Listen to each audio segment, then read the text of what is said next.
Welcome back aboard Blurred Force One with your boys Mo and Lottie. And this is the Supercast. The Supercast where we talk about all things superhero in our pop culture media, and that's movies, TV shows, video games. We talk about the news, do some speculation, all of that good nerdy stuff. And before we get into the podcast today, do us a favor, get down there, hit like on this video if you're on YouTube. If you're checking us out on a podcasting platform, hit one of those stars, preferably 5 stars, but anything less than that you think we would deserve, that'll be cool too. Just let them know that you're hearing us and that you appreciate us. And it's a funny week in superhero stuff. Like, we don't have anything new coming out. We're waiting for Gen V to come out in a couple weeks, but there's been some moves, man, in the industry. So we got some of that stuff to talk about. But before we do that, my good friend Lottie, how you doing today, sir? What you been up to that's been nerdy?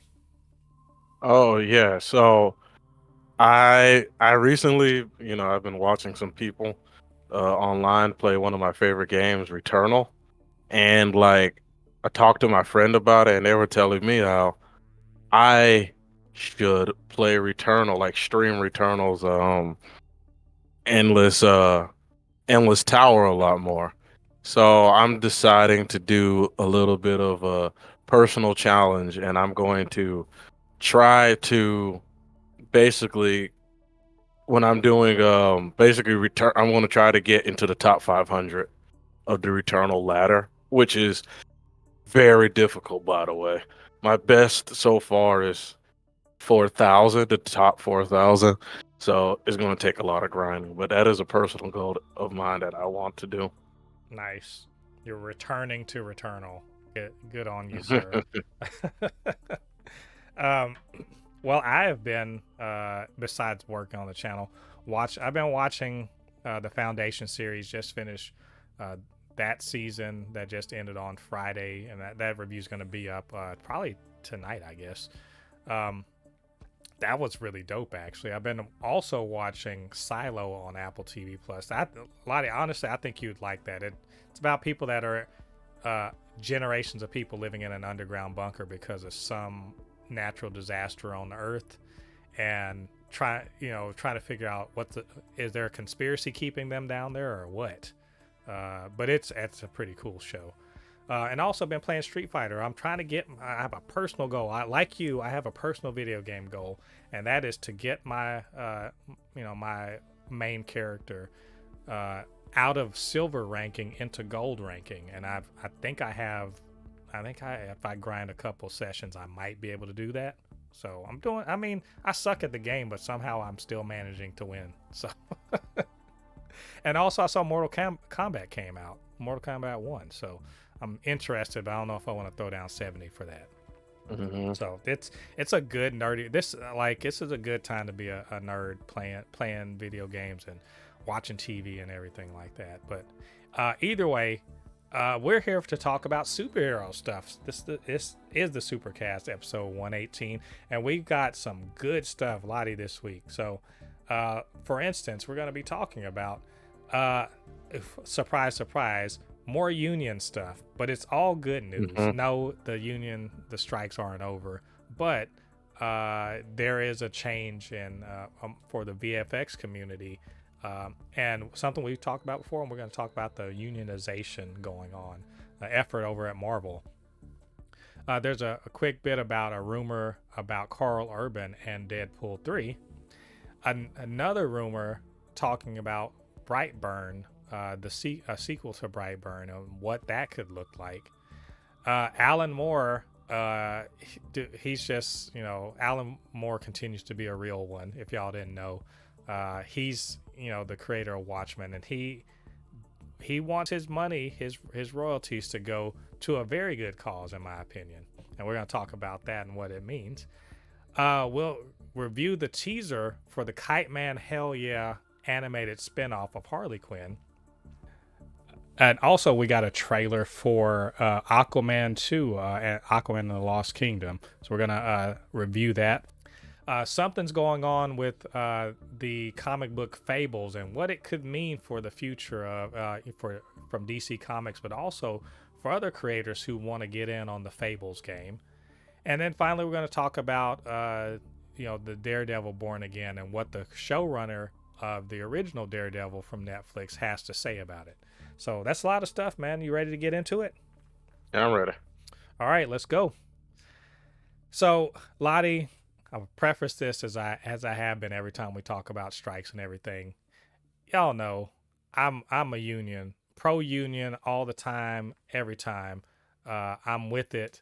I just sign me up. If I could be in one, it'll be cool. But so anytime I see unions striking or standing up for themselves or generally just doing their thing, I'm like, yes, I'm waving my flag for them. So I'm over here waving my flag. You can't see it because we're on a podcast, but I'm waving my flag real hard right now for the Marvel VFX employees.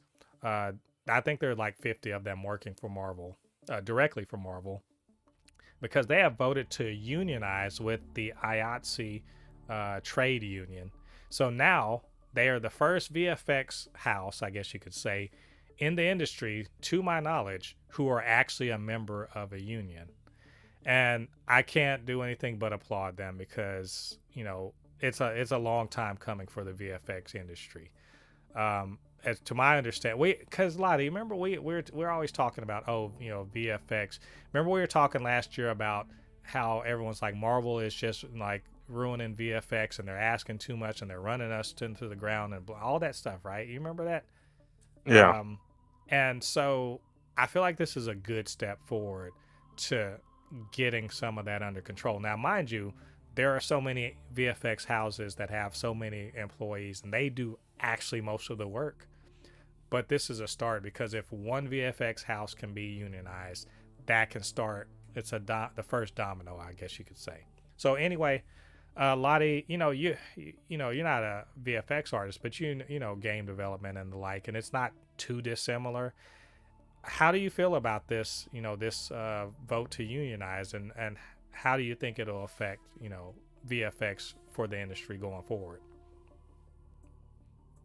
I mean, this is good, man, because we've always talked about how you know in in when it comes to all of this stuff, like they're not treating some of the people well. So I'm just happy because it's we've been saying that there should be some type of union, that there should be some type, and I don't even believe it's even really the pay. I don't think it's like some people might want to say, oh, the pay's bad. I don't even think it's that. I think it's just there has to be somebody who's like in the in between that is just like, nah, you're not going to just all of a sudden change this stuff up at the last second. You know what I mean?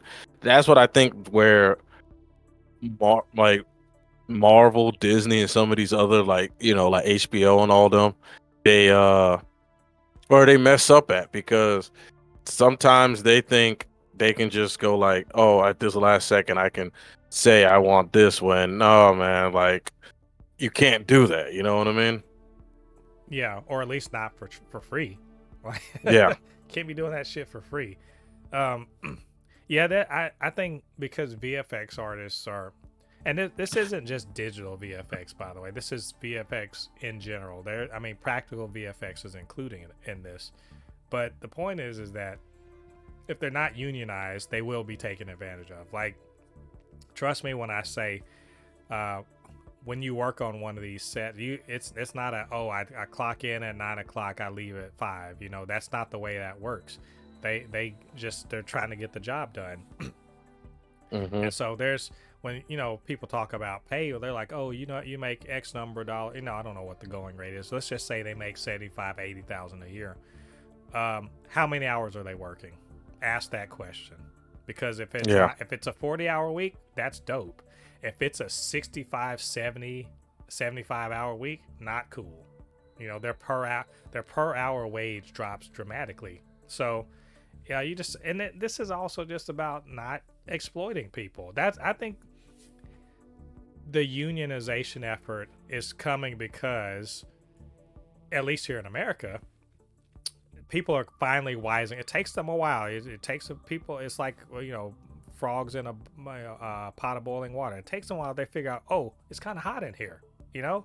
And Hmm. this is a result of years and years of gaslighting by, employers. The owner class, whatever, what have you, of letting us, hey, work harder, you'll get, it'll get you further. Work harder, it'll get you further. Work harder, yeah, it'll get somebody further, but not necessarily you, because wages haven't kept up, and but inflation has gone up, all this other stuff.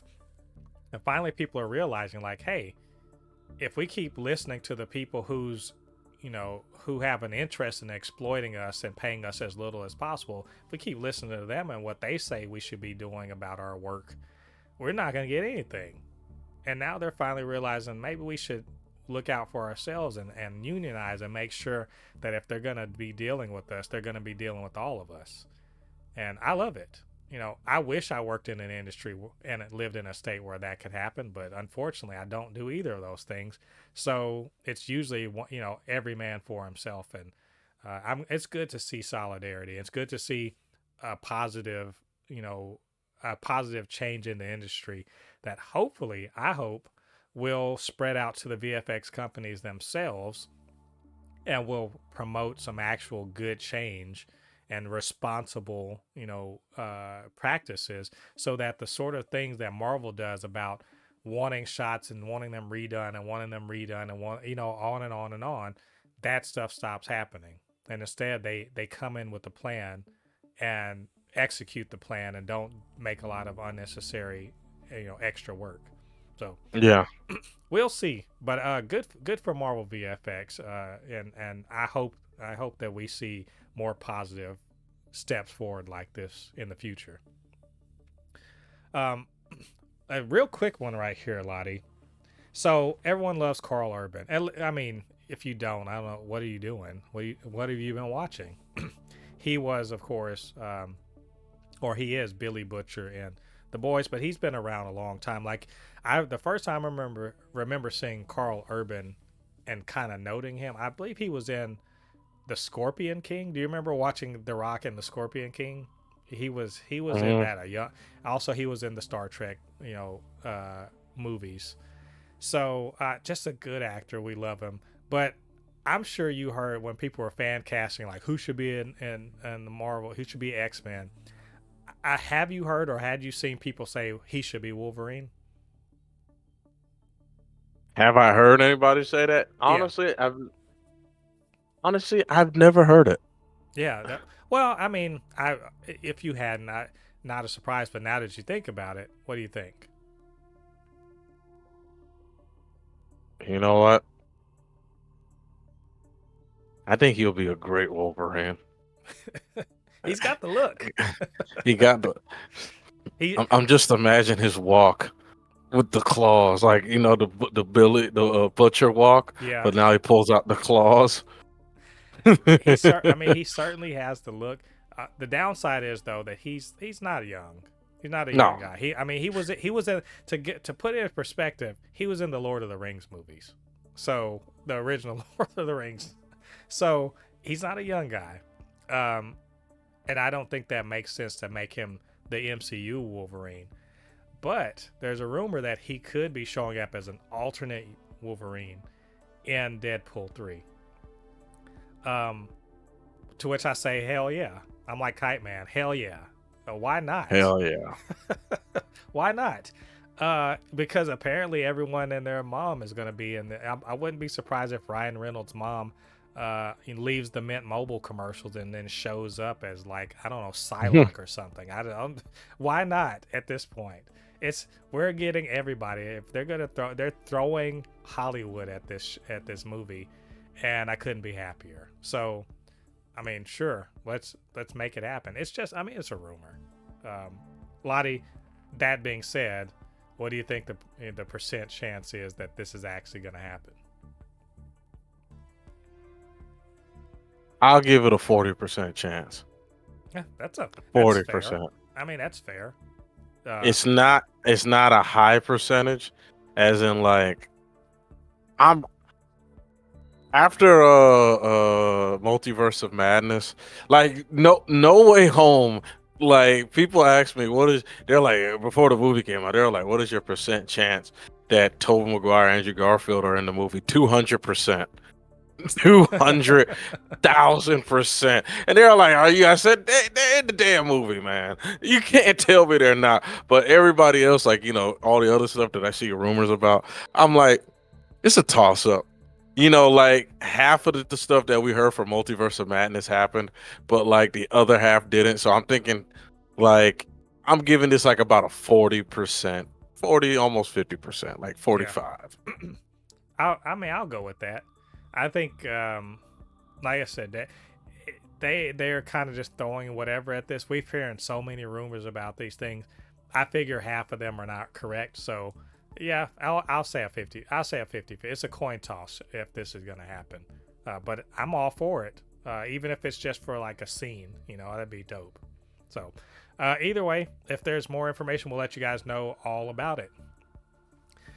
Lottie, did you ever see the movie Brightburn? Was that just am I the only person that went and saw that? What was that? Okay, well, I'll give you the skinny on. You should go watch it. It is a particular interest to you. It's basically, and I'll also note probably early on. Remember the episode way at the beginning of the Supercast? We did an episode about evil Superman or the alternate Superman. I think I forget, we were watching Jupiter's Legacy and sort of were like, who were these alternate Superman? He was one of them. You probably don't remember because you didn't see the movie. But he's basically an evil Superman. In fact, not even evil Superman, evil Superboy. So Brightburn is literally a Superman story without the Superman logo or anything on it. So alien kid that's found by some farmers in a midwestern town, that they can't have kids, and they raise this kid as their own, but he's a weirdo. He's a fucking weirdo kid. then he one Becomes a day little shit. then he one day discovers that he has superpowers, and like he can fly, and he's super fast and invulnerable and laser eyes and all that shit. He's got all the Superman powers, but also he's basically a 10 or 11-year-old that's not human, doesn't have real human emotions, and isn't particularly bothered about killing people. And so what looks like it starts off as, oh, this is a Superman origin story, turns into, what if Superman were Michael Myers? And it plays out like that. And at the end of it, he's he's got a little cape, and he's got a little cape and everything like that. And he's basically, the heralding the start of, I guess, super or meta shit going on in that particular world. I'm giving you the whole thing. But you should watch it. If you like slasher movies like Halloween and also like superhero stuff, it's pretty much that. So the movie itself, I think it came out of 4 or 5 years ago. It's made for like $6 million. Only made about 35 million at the box office, which, if you do the math, 3 times the budget, right? Is if you're making money, you're making profit. So it's technically was profitable, but not exactly a barn burner or anything like that. So this long intro is to tell you that there's a rumor that they are developing Brightburn Part 2. There's plenty left open, for a Brightburn 2. So, Lottie, that's not even the news though. Like when I saw that, I was like, cool. Okay. I liked the first one. It wasn't a, it wasn't one of the best superhero movies I've ever seen, but it was quite entertaining. But then I saw this shit and I was like, you motherfuckers. It says they're going to use AI to develop this movie. To which I say, what the actual fuck, y'all? And they even had the nerve to say, we're going to respect the talent. We're going to respect the, the work and that contribution of our talent, but we're also going to be responsibly use AI as a part of development. To which I say, how dare you? These people, These man. motherfuckers right here. Like, Man, how? Why are you such an asshole? Like, why are you such an asshole? Like, why? Hey, oh my God, bruh. it's And you just know a, like yeah. these companies, they are actually shocked that people cannot like get pissed off at them. They're like, why is everyone so mad at us, bro? You guys are just, it's like I remember, like I was like talking about this to like I was talking about this with my friend Anthony, and he was like talking to me about. He's like, is it me or just companies are like he's like are like this? I said, nah, bro. I'm gonna be honest with you. I think these people who are just running some of these companies, they're just dumb. I don't even think it's that they're like mean people. They literally think in their mind they're doing something good. Like they in their mind they think, oh yeah, this is a good. I'm not saying all of them now. The older ones, you know what I mean. But some of these people like. Yeah, we're gonna use AI. Yeah, I What? think we've overworked our people a little bit, so we're gonna use AI. Well, I Fuck don't it. even. The thing is, it's not even that they're dumb. It's that they are like most of these. The executive class. You gotta remember, if you look at what they do from an exploitation standpoint, like don't think about them as regular people who look at their employees as anything more than cogs in a machine, like on the Mm-hmm. real. Because the only way you can be an executive like that, making six figures, stock options, you can't look at your employees as regular people, because then you won't be able to exploit them, to the best of your ability. you know, if they were looking at us as real people that have real problems and concerns and situations, we would all have every one of these, every company you work for would have paid time off, you know, vacation time, would have, healthcare benefits and everything like that that don't cost an arm. If they looked at us as regular people that were like them, that's the way the world would be. But they don't. We are cogs in the machine to make them money, or to make their shareholders money. And so when you look at it like that, this makes all the sense in the world, because it makes the same sense in the way that when GM was like, man, we could pay an army of people to put these cars together, or we could buy this machine that'll do a lot of it without them, right? Mm-hmm. And Yeah. so people that are in that position, they don't view writing and acting and directing, they don't view that as creativity that requires, particular minds that in a particular craft. They don't view it as art, they view it as a commodity. And a commodity is just to be sold and marketed and whatever like that. The uniqueness of whoever's making the commodity is whatever. You may as well say that they look at the directors and art and actors and writers as people on an assembly line, and they want the assembly line to be efficient, to crank out good enough, not great, good enough stuff that will make money, right? So if that's Mm-hmm. when they look at it like that, they're not looking at it from a creativity standpoint, they're looking at it from a commodity standpoint. Then going to AI makes sense. Good enough, that's what they're searching for. If they can get an AI who can read all the books in the world and come up with a good enough book, and keep cranking those out on a regular basis, if they can get AI that can make good enough art, or good enough videos, or good enough voices, what the fuck do they need us for?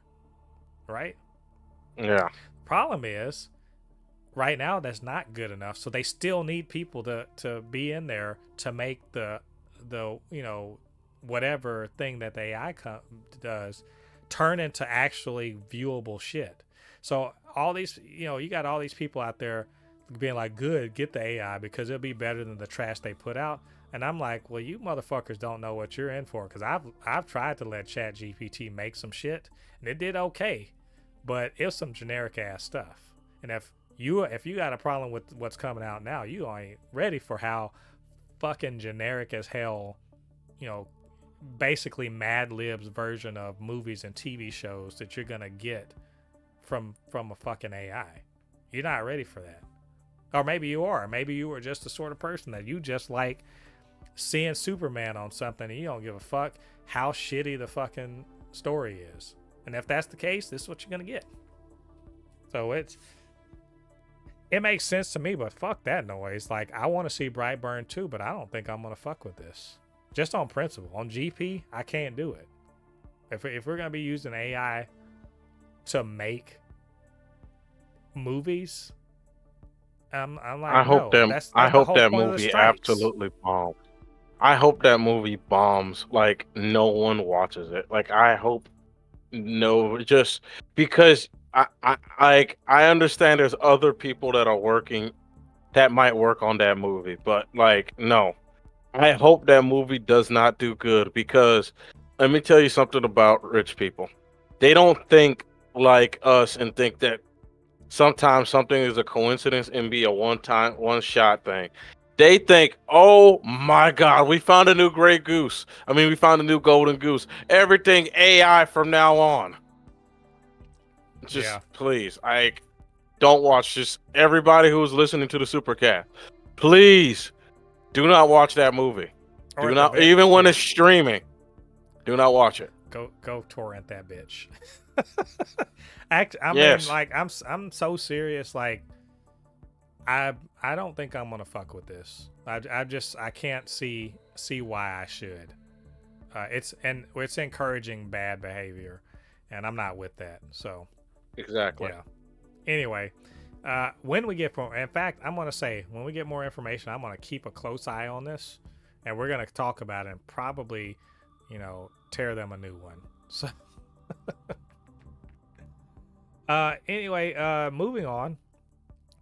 Lottie, you know what? I didn't realize the kids say say it's based. I like that word. It means something, to me. It means, you know, somebody's a real one. They got all their priorities in proper order.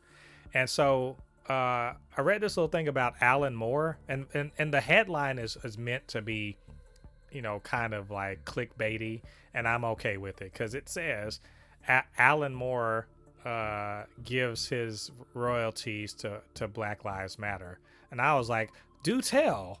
I want to see why is this comics legend, semi serious wizard, writer, and just generally cranky old dude.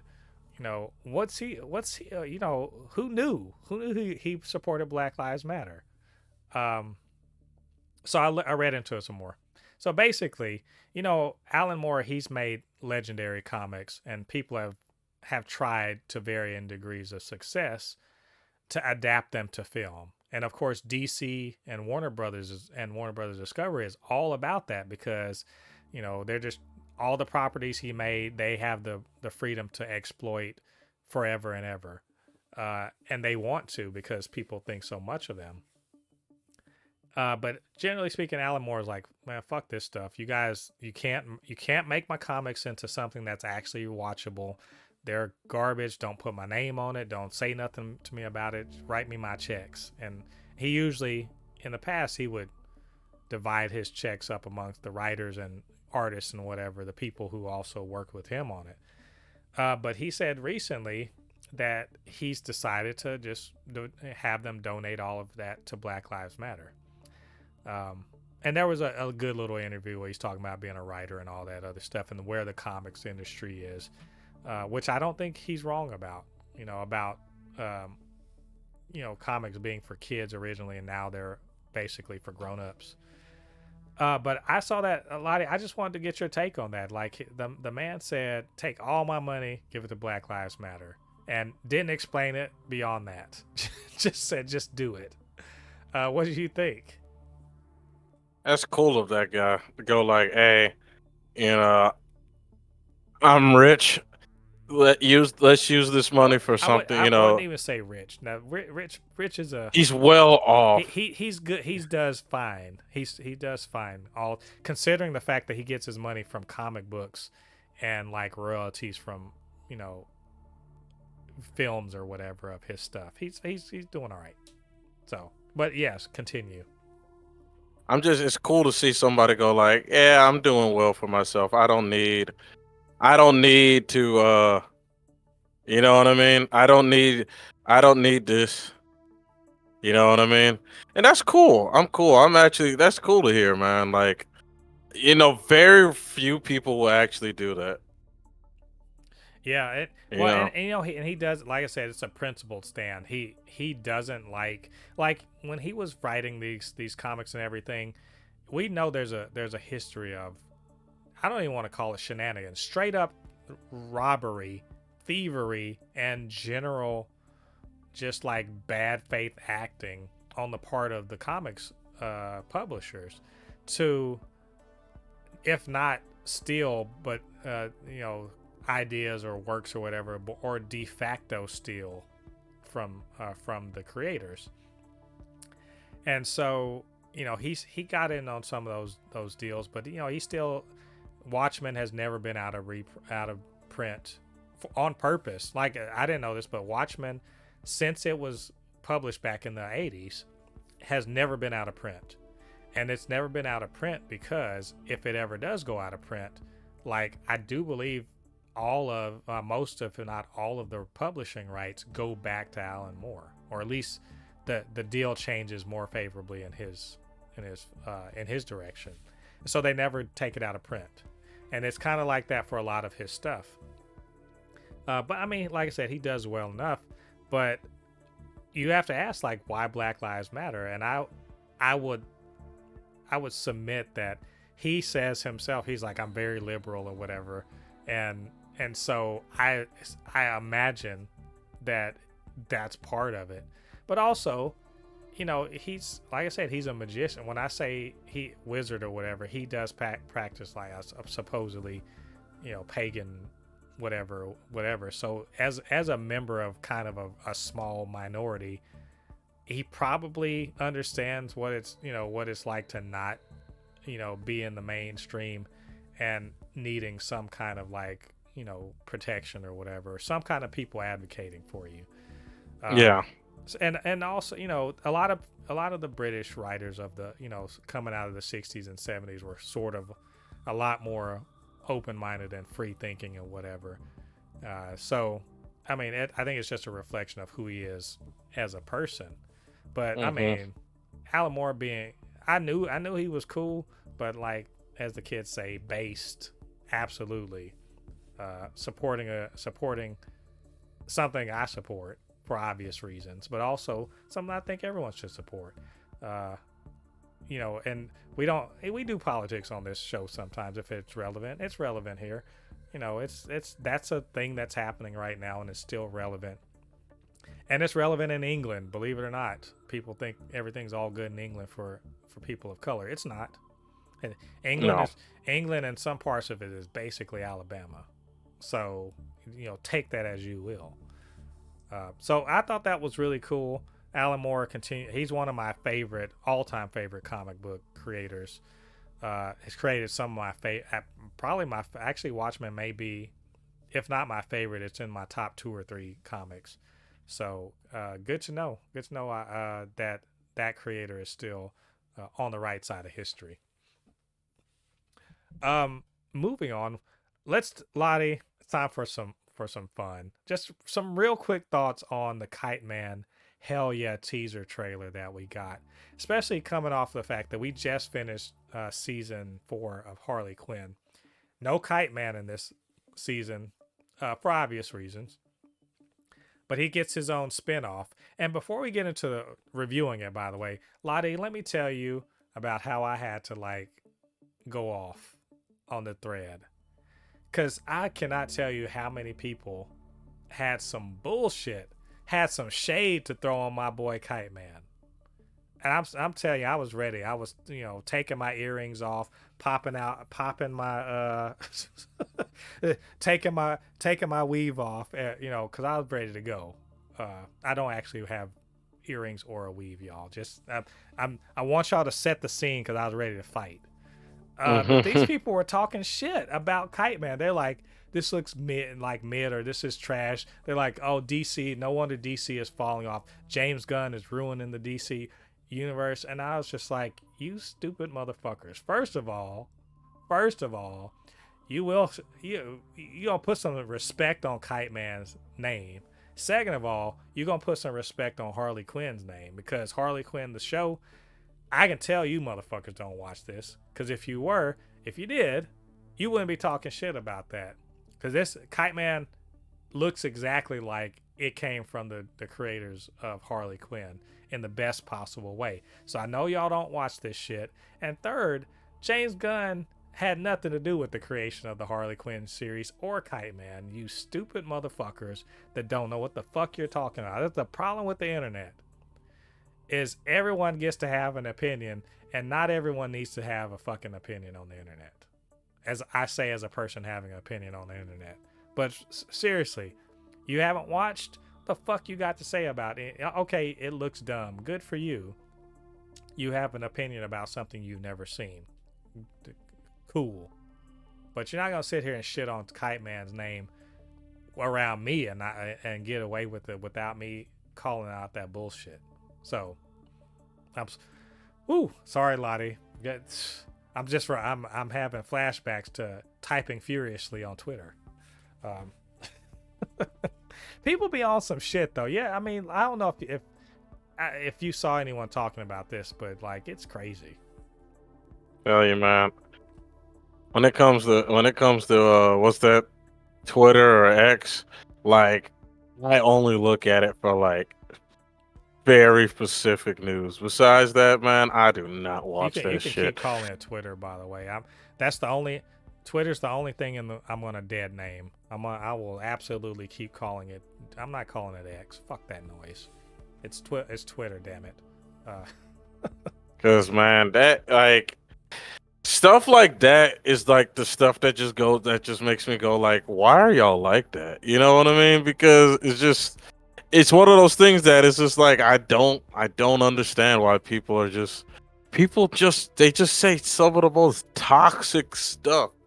And they're like, it just surprises me that people in today's day and age, and like it's and and what makes it crazy now is that I thought it was just like dudes, or like, like a certain type of dude. Now I'm seeing women now have like these toxic, like it's just so annoying. Like I saw one dude on Twitter or X, yeah, Twitter, like just put that he's happy that he got a PS5, and this chick was like, "You're such a dumbass. Now you can't play Starfield. Why are you so stupid?" And I'm just like, Jesus Christ, man! Like, what is wrong with y'all, man? No, he bought a PS5 because he wants to play PlayStation games. You think he cares about Starfield? My So God. I'm telling you, that's again, as someone giving his opinion on the internet, some of these people just need to like not have, just like on Ready Player One, the movie. They're like, every Thursday it's turned off. I'm like, you motherfuckers need this shit turned off. It should only be turned on Thursday. For some, because like, just get it's weird. I think it's just weird Yeah. to just come in there and be like, I get it, like, oh, maybe the trailer doesn't suit you. That's cool and everything, but to like literally take the next leap and be like, the DCU is finished and James Gunn and all this. I'm like, you like just saying shit you don't know anything about, like, dumb. But anyway, we need to talk about the teaser itself instead of Mhm. the talk around it. I thought it was great. I mean, like, I forget how much I loved Kite Man. You know what? I will say this about Kite Man and about the Harley Quinn show. I had never heard of him in my life before seeing him in Harley Quinn season 1, and that is the best introduction of a D-list character that they've turned into like, into someone I love and want to see more of. Like we watched Guardians of the Galaxy, and that was literally who the fuck are these people? And like, oh, I love them forever and ever, right? It's pretty damn close to that, you know. For me, for Kite Man, for me, I think the only person that was introduced, and he's not a C-list character, but Bane's the only other character that was introduced, that not introduced, that was in Harley Quinn, that in my opinion was elevated beyond what we saw in any other adaptations. But Kite Man himself, like for being a guy, a villain with a stupid ass power, like a dumb power, is just such a fun dude. And seeing him back in action, all the guts and blood and like the head of a certain villainess from the previous the third season, and I was just like, I'm ready. It was 30 seconds. I'm like, I am ready for this. Shoot this shit into my veins right now. This shit was so on point. And then they had the nerve to say coming in 2024. I'm like, you bastards. How dare you get me hyped. You get me ready. I hope it's like in January. Like anyway, Lottie, what did you think about it? I was not expecting, like, I'll just say this: I was not expecting that I miss Kite Man that much. I'm watching it, I'm like, I really miss this dude. Like, wow. Like, I couldn't believe how much I missed this guy. I'm like, man, damn. I miss Kite Man this much, but yeah, like, yeah, I am happy with how to see that he's getting his own show, and it seems like this is where they're going to bring back some of our old favorite characters uh from Harley Quinn. You know, some of the other characters, and it seems like, I guess Bane is going to be. I think this is going to be where Bane is going to be more of a character, because I still just love how the people who wrote this show are like, yeah, that was stupid how Bane sound. Let's leaned into it. All rise for me. Oh man, it's. I mean, we saw a little bit of Bane. I forget the name of that the witch or whatever that, but her Oh yes. heads in a glass. I gotta look that up. Her heads in a glass, and then just like there's several female characters. I don't know some of them or all of them really, but they're just absolutely going ham, like just cutting up and blowing up and shit like that. It looks cool. So I mean, like this show, I cannot wait for it. Like, if any show has to get an expansion, this like I would love to see. It's not gonna happen, but I would love to see an Arrowverse version of the Harley Quinn verse, right? So you start out with Harley Quinn, like with Arrow, start out with Arrow, then it ended up with like several shows that were within that universe. I want that to happen with Harley Quinn because Yes. it's the DC universe. How I mean, but told with that Harley Quinn flair. Hell, I would love to see a Harley Quinn version of an actual hero. An actual hero as the star of the show. I don't know who the hell that would be, but like if they could spin off 3 or 4 shows. Batman. But that's the thing. I don't want to see Batman. We've seen Batman forever. I want another character. Another good guy character that could be done in the Harley Quinn style. Hell, I would go with Booster Gold, to be perfectly honest. That would be fucking hilarious. There we go. Ted Cord, Blue Beetle, and Booster Gold. That would be okay in the Harley Quinn style. That would be great. Even like a Green Lantern would be kind of cool. Or a Justice Society might be cool too. So just get away from the conventional ones and do, like I said, Blue Beetle and Booster Gold. That'd be cool. So, anyway, that's what we're doing. A lot of speculation. It was a really cool teaser. I think we both enjoyed it. We're looking forward to it. We'll let you guys know more about the Kite Man Hell Yeah series when we get a little more information. Lottie, dude, it feels like it's been forever and a day, and thanks to the pandemic, it kind of has been since we saw Aquaman 1. It wasn't it like 5 years ago? Am I right? 2018? That was right. I'm right, Yes. right? So yeah, Hmm. it's been 5 years, and that movie made like $1 billion. But in the 5 years since, uh, let's just be fair, DC has not been doing well. The DC movie that came out this year, just total bombs. Despite all the effort put into them. Hell, even one like the best DC universe movie that since Aquaman, which was the Suicide Squad, that didn't really do anything. So they can't. This came off a $1 billion movie. Now it's not looking so good. As far as I'm concerned, I don't think it's going to do much. If it breaks $400 million, cool. Like they should take the W and go home. But I think they spent a hell of a lot of money on this. So all that being said, well, also we're also in the midst of the strikes. So who knows what if the strikes are over by then, maybe they'll be able to promote this. But you know, basically they've got to get their advertisements out soon so people can just give a damn about this movie. So that's what we got. We got the official first trailer, and shit was long, man. It was like 2 minutes. Was it 2.5 minutes long? Something like that. So Yeah. yeah, that's pretty long, but I don't know. Maybe that made sense. So I don't know, Lottie. What did you think about it when you got a chance to look it over? The movie looks great. Like it looks great. I really enjoyed the first Aquaman. Really enjoyed it. And this one looks like it might be probably either on par or better than the first one. And man, it like it looks polished. Like it looks like the CGI.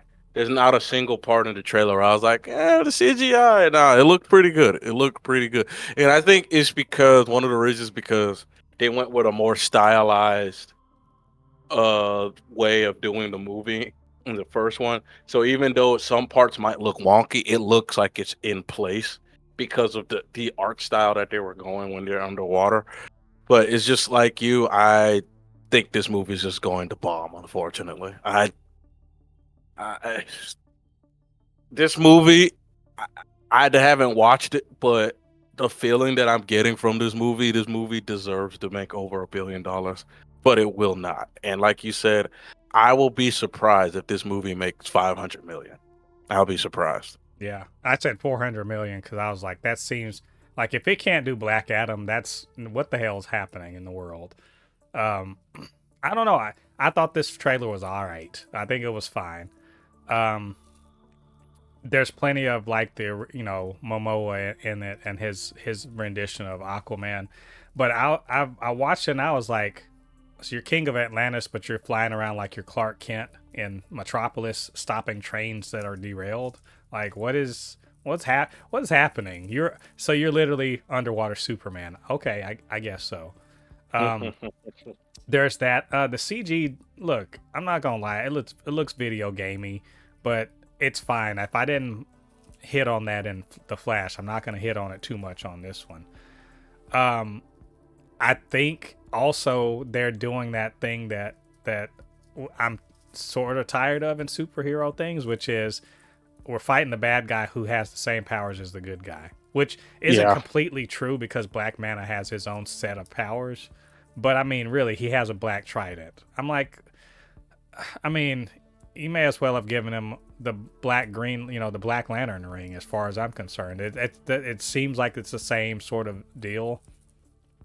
Uh, And I will also say I as I agree with you, I do want to say the trope of the last movie villain is now part of the good guys again. It's just like, I've seen this so many times at over. at the least, it has some real comic book, Yeah, reality wherein Ocean Master isn't always the bad guy. He sometimes is. I mean, he's an Atlantean patriot. So I guess if this is saving Atlantis, sure, get him going, and he is the closest in terms of power to Aquaman. But I mean, yeah, it's cool seeing Nicole Kidman's character and Amber Heard. She they flashed her on the screen real quick so the Johnny Depp stands don't lose their shit. Um, but I think it doesn't look, and I mind you, this is just a trailer. They're just trying to get us to let us know, hey, what's going on and why we should go see it. But it doesn't look like it's breaking any new ground. I literally was like, "Oh, you guys are in an underground tomb again. Like we're doing that Tomb Raider thing again." Like Yeah. I'm trying to figure out where in this. Like when I was watching this, I was like, "I want to like this, and this looks fine." But there is something missing here, and I don't know what it is. The best thing about this whole trailer to me was that Black Manta looks like he's just about to wreck shop.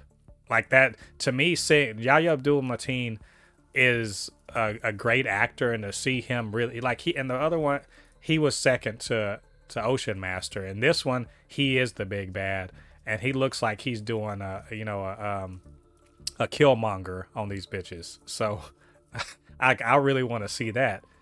So I guess what I'm saying is I thought it was fine, but I came into it wanting to be like blown away, and I didn't quite get that.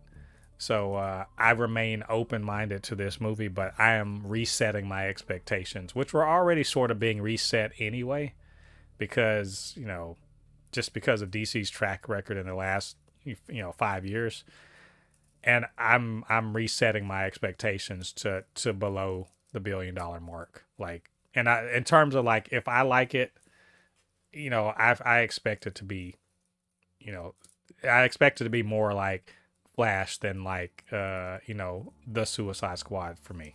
So I don't know. We'll see. Uh, I mean, am I being too hard on this trailer, Lottie? You're not being too hard. I mean, me, it looks better than it, in my opinion. It looks like something that I will enjoy watching. But I can see what you mean by like there's a lot of like tropes in this movie that can be tiring at some moments. Just I'm gonna kill everybody in your family. I'm like, God dang, man, chill. Your beef is with Aquaman. Jeez. Yeah.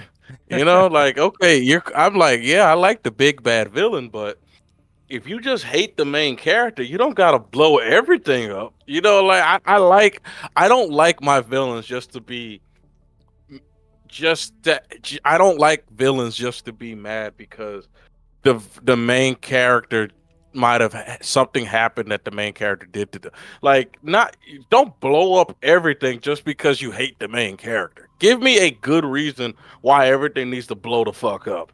You know what I mean? Yeah, yeah.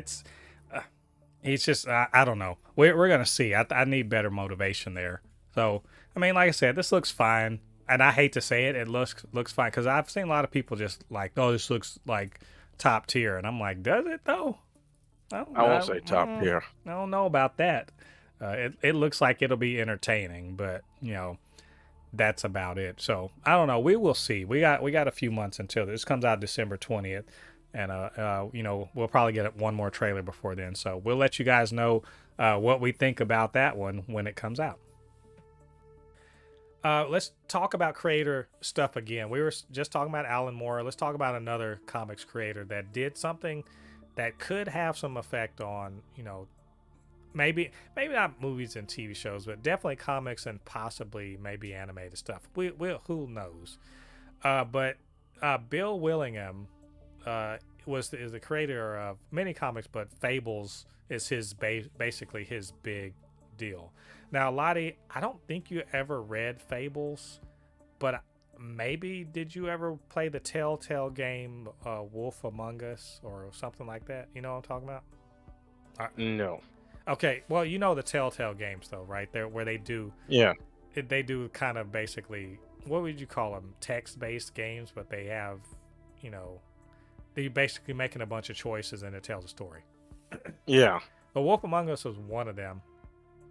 And fun fact, Bill Willingham made no money off of that. That's his character, right? Fables is a story as a comic book series about basically fable characters, like Jack and the Beanstalk, Big Bad Wolf, Red Riding Hood, Cinderella, etc., etc.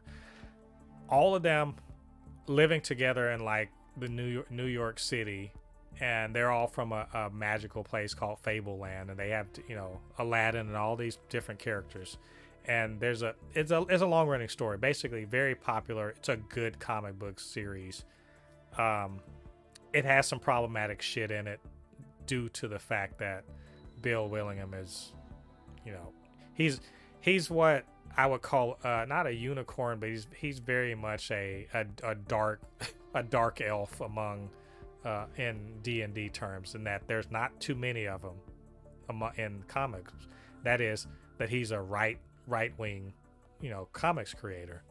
But I mean, that being said, the Fables is quite good. I enjoyed the comics, but also he created it, right? But he published it through Vertigo, the Vertigo publishing, which is an arm of DC Comics.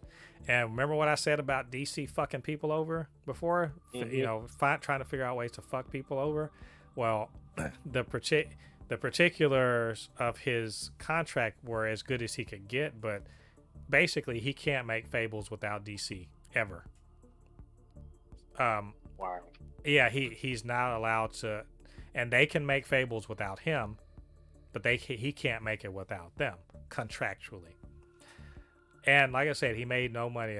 By his word, he made no money off of that Fables-based video game. He would make no money, as far as I could tell, off of any TV shows or movies, probably.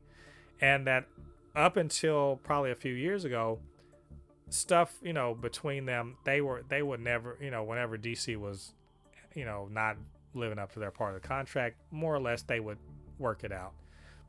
But with the change of, you know, people in charge over there, that no longer is happening. And so he's reached a point of frustration where either he can sue them, you know, and spend a lot of money trying to sue them to get them to do right, or what he actually did, and that is he has, as the sole owner of the copyright, I guess you could say, of Fables, of the characters and whatever, released all of that IP into the public domain.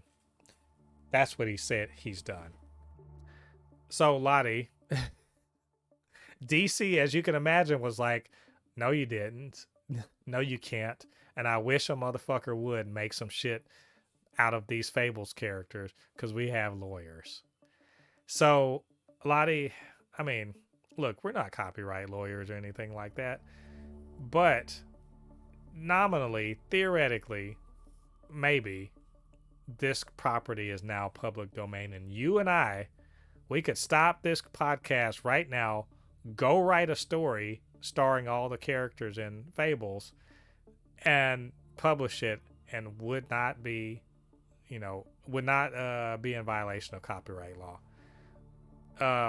What do you think about this? This is some shit, man. What I say is fuck DC, man. Like, Jesus Christ, man. Let me tell you, in DC's defense, and this is not much of a defense, they are not alone in being bastards about this shit. No, I know that. We've talked about for years how Disney's just like, oh yeah, by the way, we know we don't own this character. Fuck y'all. You know what I mean? Like I mean not Disney, Marvel Comics. We all know, just, you know, every rich person has to be, for some reason, there's very few good rich people out there, but like 90% of them are just fucking assholes that just don't even want to give up a damn penny. Yeah. Well, I mean, It's just in this case, you have to understand. Look, I understand DC's thing. They are in the business of owning and exploiting intellectual property. That is their business, and they do well at it. Even if you say that they've bombed on their movies recently, but their whole point is Warner Brothers Discovery. They have IP, and they are going to exploit it. They are not in the business of letting people exploit their own IP without repercussion. And so I get what they mean about, like, hey, and here's the other thing. If they sue you, you are going to be fucked up, because you have to either have money for a lawyer to deal with it, or try to represent yourself, which, as they say, a person that represents themselves has a fool for a client. So basically, they'd be able to, you know, sue you to death, if you will. yeah. But I mean, I think William may have a point. If the contract just says that he has to work with them, he as the owner of the copy, the creator and owner of these particular. I mean, he can show, with that beyond a shadow of a doubt, that he created these characters, right? Mm-hmm. That they are his creation, or the creation of him and his artists. That his contract with DC is really just about publishing, and it's not about their ownership of the characters.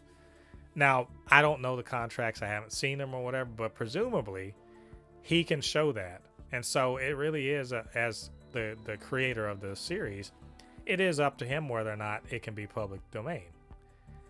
Now that doesn't mean that everything he's created for, with DC, with the Vertigo imprint, that anyone can do anything with that. I think it really is. It's less about the stories he's already told and more about the characters he created would be public domain. So it'd be less about, if you were thinking of it in terms of like Snow White or Cinderella, you could make a story starring Cinderella.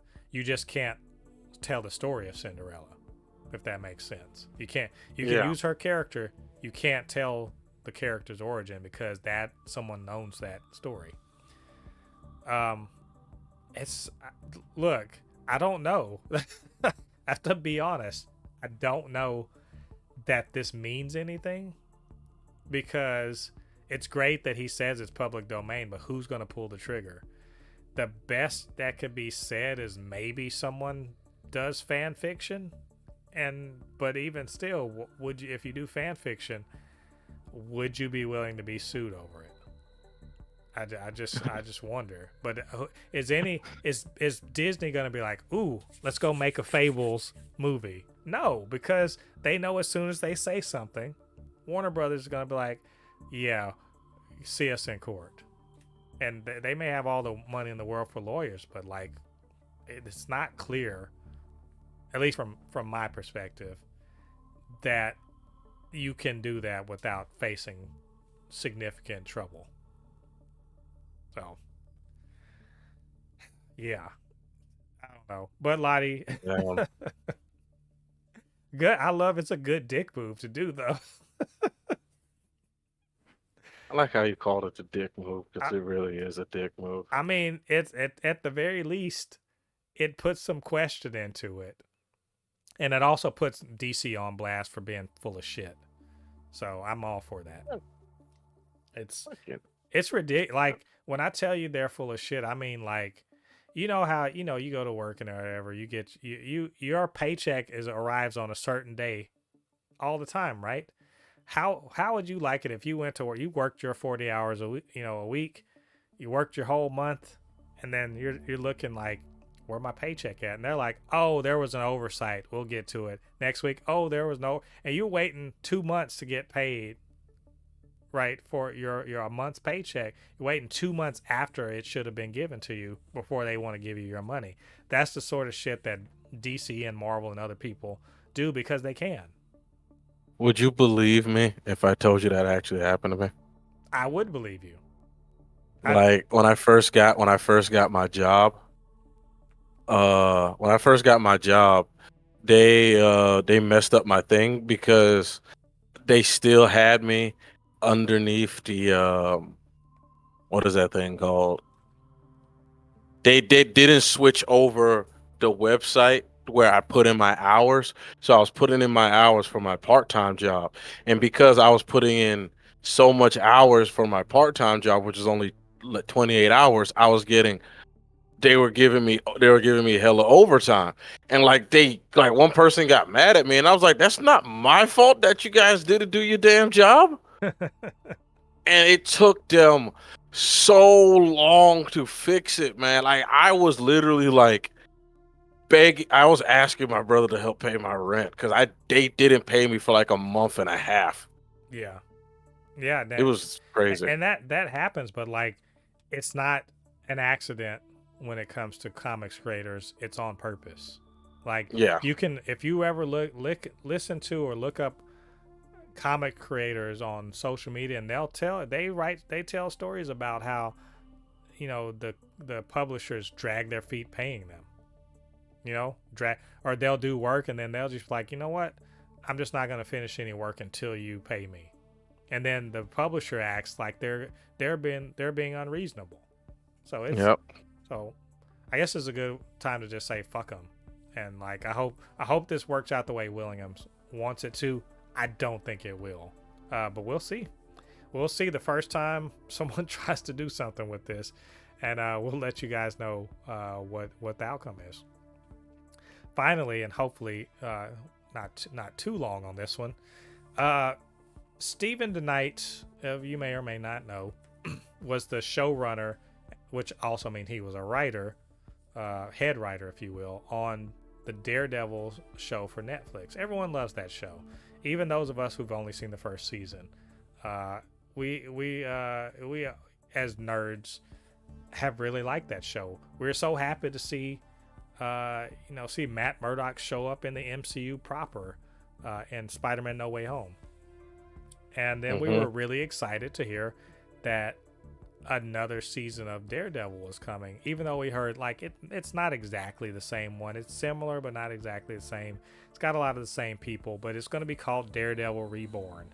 And we're excited, like, yeah, this is going to be dope. And they were filming it, and then the strike happened, whatever, right? All that's going on. Well, Stephen DeKnight, who is not involved with the new one, by the way, as far to my understanding, had this to say about basically putting Disney on blast, Marvel on blast, because he says this renaming of the show is a part of a scam that Disney has historically used to avoid paying what they should pay, which and the context is this, is that the contracts that work for these shows, and this is not just streaming shows, this shows in general, will be like, all right, the first season, the pay rates will be a certain thing, and there are certain incentives or whatever that as each season progresses, they get better for the creators and the actors and the writers and so forth, the producers and all that stuff. Not producers, but the showrunner and all that. And so after the third season, by the fourth season, it's like really, really favorable for the creators and the actors and everyone. And so the scam, as he says, is what they do is that they would retitle and slightly change the show format or the show whatever, so that instead of being a fourth season of something, it would instead be the first season of something. And so they wouldn't have to pay all of the incentives and whatnot that they would normally have to pay on a fourth season of a show. So he essentially is framing it as this is more of the reason why we're striking, because of stuff like that this needs to be addressed by the Writers Guild. And Lottie, I'll tell you what, it made me sit and think. And I was like, yeah, all of these Disney shows do end up going a few, 3 seasons, and then suddenly it's something else. I remember when my daughter was little, I was forced to watch Disney Channel basically, and I remember watching this show, and it was like, it's called The Sweet Life of Zach and Cody. I don't expect any of you guys to know what that is, but if you watched Disney Channel like 10, 12 years ago, it was on. But then suddenly they were on a cruise ship, and it was called The Sweet Life on Deck. And I was like, okay, I guess. And it's the same show, except now they're on a boat, right? Or, it's the same, it'll be the same show, but now they've moved to LA or something. You get what I'm saying? And yeah, I didn't know until reading this that was literally counted as a new show, and that it's essentially stiffs these writers and creators on what would be a much better and more lucrative contract.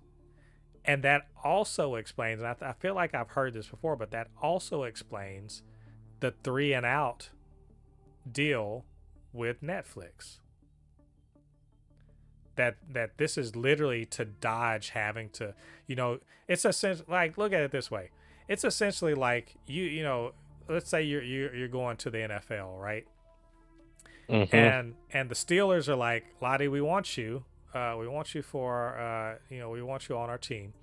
Here's a contract. Here's a 4-year contract, my friend. It's 4-year contract. The first 3, it's if every year you're healthy and whatever you hit these metrics for for performance, the contract's going to get better, and by the 4th year you're going to be golden, right? You're going to be, just trust us. So you're going to be gold. You read it, sounds good, right? Cool. Play your first your first 3 years.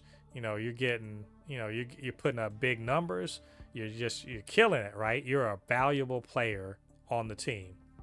Or let's say you're doing well enough. You're living up to your part of the contract. Dope. Season 4 comes around, they bench you. Right? They bench you so that you can't hit the metrics that let that contract, that 4th year contract. Or even better, they don't even bench you. They trade you. Or they cut you, right? Or they say, "Oh, well, this contract says that you're going to be, you're going to be an offensive tackle, and that's how your 4th year. That's what. But we're moving you over to defensive back. We're moving you to, we're going to move you to special teams, and now that contract doesn't mean shit. You played your ass off for 3 years. 4th year, they move you to a new position, and therefore that contract doesn't actually mean anything. Now, what did they just do to you as a player? They've exploited you for 3 years, got the best out of you, and in the 4th year, when you should have been golden, they snatched it away, and you can't do shit about it, except if you want to be on the Steelers, you have to go play the position they put you in. That's the shit that's going on. Which is why the Hollywood must pay, the industry must pay, the studios must pay if they're going to be doing bullshit like this. This is the shit that we don't see, we don't understand. And when they strike, people are like, what are you complaining about? You got a successful show, you got all blah, blah, blah. That's why. Because you have to you wouldn't put up with that crap if you went to your job. Why should they put up with it from their job? Anyway, I'm talking a lot. Lottie, you hear all that. I mean, what's your take on it, man? You know my take, man. I just this is me throwing you a softball. Hit that bitch out the park. It's just, man, every time I hear about this stuff, it just saddens me how just much of assholes people are. And you're just like, why? Why do you have to be like that? Why can't you be cool?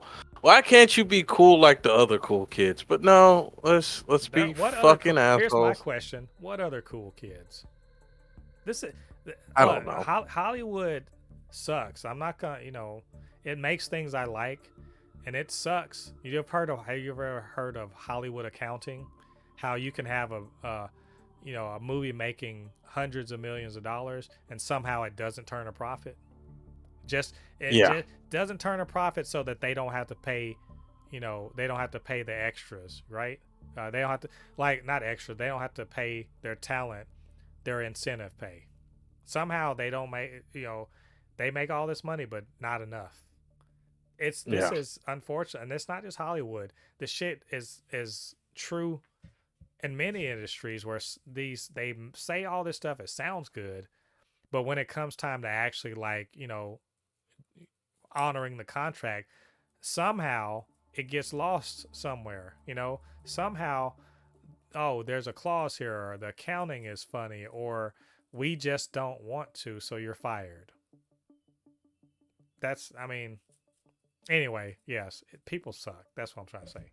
Rich people, look, I make no bones about it. I'm a fucking class warrior. You can be mad at me or whatever. Fuck that. You mad at the wrong people. If you work for a living, you get a paycheck for a living. Hell, if you don't make $1 million a year, if you make less than that a year, you're in my, you should be on my side. And if you're bitching at me, you're looking at the wrong person. You need to point at the other side, because I'm a dyed in the wool class warrior. fuck the rich. You know, we need to exploit them, not the other fucking way around. So Yeah. anyway, these guys suck, man. But and it's just a group of people, and they know the only way that they can make it work to get their bonuses and shit like that. Someone's got to get exploited, and I wish people were good people and thought about other people. I wish these people, and here's the fucked up thing. Here's what I think is a fucked up thing. The people that they're Oh, screwing over, they sit and talk to them and know them on first name basis, and sit there and smile in your face and shake your fucking hand, knowing you're signing a contract that they can fuck you over with. That's the worst part. So yep. They're like, oh yeah, man, yeah, Billy, how's your wife? Oh yeah, she's not doing well. Oh, that sucks. Sign this contract that's going to make it harder for you to take care of your family. yeah, I mean, it's one thing for Jeff Bezos. Yeah, he is by many layers exploiting the guy that's working on the warehouse floor. But at least the people on the warehouse floor don't know this motherfucker by name, and they have conversations with him. That's there's a special kind of assholery that's involved in Hollywood, because the people that are fucking you over, you know, are friendly to your face and know you, and they are behind your back sliding the knife in. So Yep, you probably babysit there. You probably like looked after had some of their kids over at your place and everything, and just, ugh. yeah, that if you want a good TV show to watch that's about that, it's a called Brand New Cherry Flavor on Netflix. I think you'd find it interesting. But either way, I think we've gone far afield on that. But and I think that's our final thing for today. But what did you guys think about all the things we talked about? Were we right or wrong? Have you gotten tired of my pro-union, anti-rich people rants yet? Because if you have, man, woo, you're not gonna be we're not done with them. The strike's not over. So, but either way, maybe you had something else you wanted us to talk about. Whatever the case may be, get down there to the comments section, leave your thoughts there, and of course, you can always hit us up, supernotfunnyshow@gmail.com or at supernotfunnys1 on Twitter. And while you're down there, do us a favor, hit like on this video, subscribe to the channel, and hit that notification bell. All of that good stuff helps to grow this channel, helps more people to see these videos and the Supercast. And we appreciate you for that. And of course, if you're on a podcasting platform, give us a good 5-star review if you feel so inclined. Or either way, leave some feedback. Just let us know how you're doing. Let the podcasting platforms know that you're there and that you want to see more from us. And of course, I can't do this by myself. Need my good friend Lottie to provide insight and cool me down when I'm when I'm going off on somebody. So Lottie, where can they reach you on social media? Oh, you can always find me on my Instagram, which is Anukinihun. Again, is ANUKINIHUN. Again, ANUKINIHUN. And of course, you can also find me on my YouTube channel, which is Anukinihun Animations. Yeah, like I said before, I'm gonna start playing Returnal a lot more. I'm gonna start grinding that game. So watch out for those streams. Yeah, you guys go check that out. And also, I'm pretty sure spooky season is going to involve some kind of Resident Evil stuff with you also. So be on the lookout for that. Also, just in general, go check out the Supercast. Not the Supercast, the Super Not Funny Show. Our subscriber count is going up. If you're not subscribed, hook it up. And also check out the many reviews that we're doing. We got some new things coming up pretty soon. As soon as I can get them edited. And we just generally speaking, we're trying to grow this channel.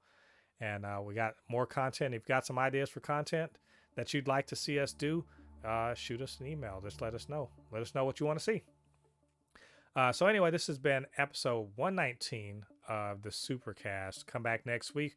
Got plenty more to talk about. We're getting ready for Gen V. That's going to be a good time, and talk more about the strike.